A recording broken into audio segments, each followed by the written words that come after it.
bit about what a tournament warm-up should look like. For me, I would always kind of think of a tournament warm-up as being somewhere between an hour to an hour and 20 minutes, depending on the player.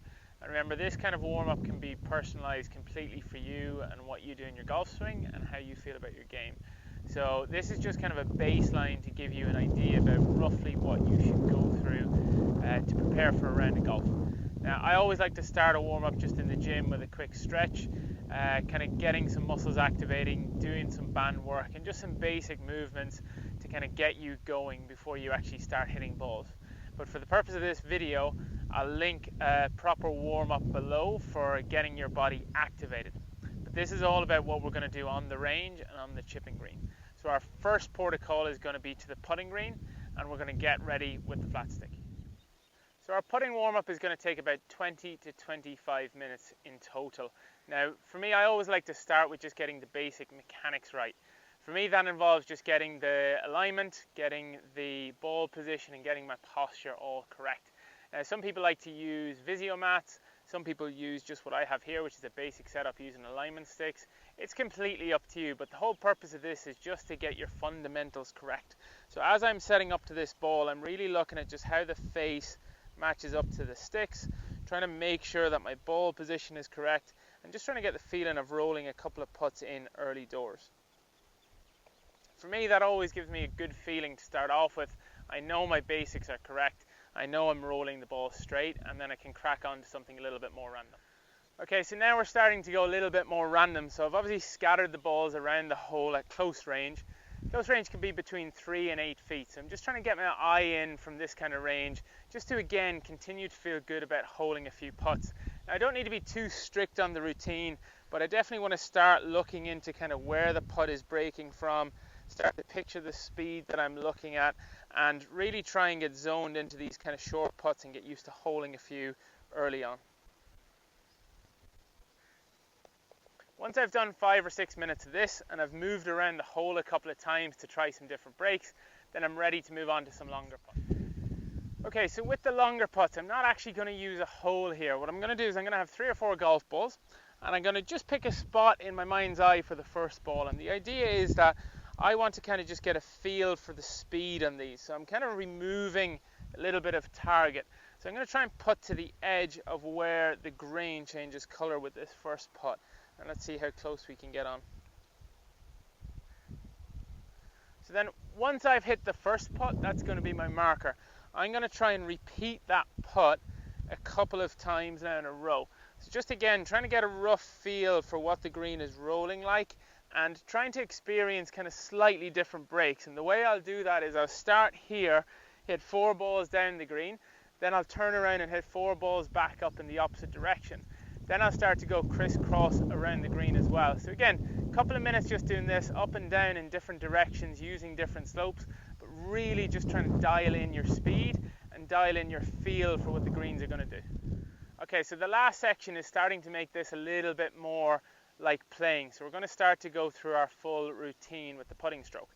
So what we want to do here is exactly what I said. We want to kind of stand behind it, get a good read, have a look at the putt exactly like we would on the course. If you line up the line in your ball, we're going to start doing that every single time now. And we're going to go through a full pre-shot routine, fully focused on actually creating one shot at a time. Now, we're only going to use one ball for this because I want it to feel exactly like we would on the golf course. And you can really mix up the distances anywhere from 3-4 feet right out to 40-50 feet. So we go through our full routine, a couple of practice strokes looking at the hole, just trying to kind of see where we want the balls to go in the hole, and then we're going to pull the trigger.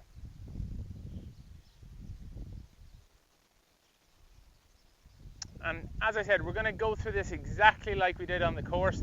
So if we miss, we're going to go up, we're going to tap it in just as we would, pick another putt, completely different distance, completely different break. And at this stage, you should be starting to feel pretty good about your putting and your green reading to get you going on the golf course. So to begin the short game and the chipping side of things, the main goal of this is to really just get a bit of feel into your hands for the shorter, softer shots. Again, this will take around about 20 minutes to kind of get through everything, and we want to keep this section fairly simple. So when I'm looking at this, the first couple of shots we're looking to play are just very, very short, basic ones, nothing fancy. You can see here I'm going to a pin that's around about 10 yards away, and I'm just looking to see how the green's really going to react. I want to see what the grain is going to do. I want to see what the first bounce is going to do.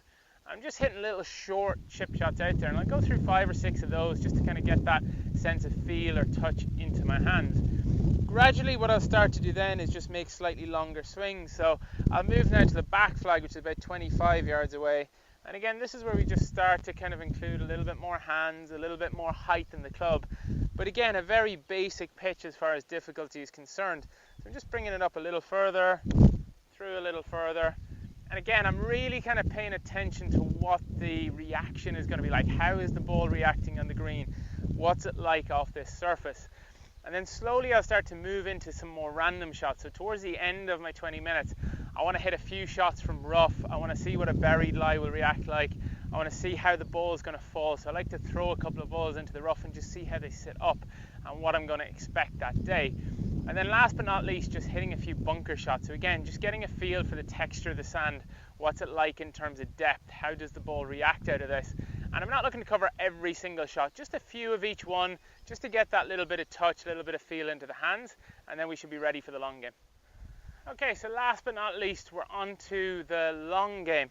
And for me here, this will be the longest part of our warm-up, around about 30 to 35 minutes. We have a couple of goals here. One is just to, again, build up that feel from pitching that we developed. And then 2 is to just start to see shots. And we really want to get an idea of what we're going to play on the golf course by the end of this session. So to begin with, again, I really like to focus on just kind of rhythm and tempo. So I normally start with just a few wedges. So I'm not really going to hit these very far, and it doesn't really matter what wedge it is. But we're going to just start with a little pitching wedge, just kind of flaking it out there about 100 yards. No really big swings yet. Again, just building up that little bit of feel into your hands, getting your body moving and getting a good tempo to that.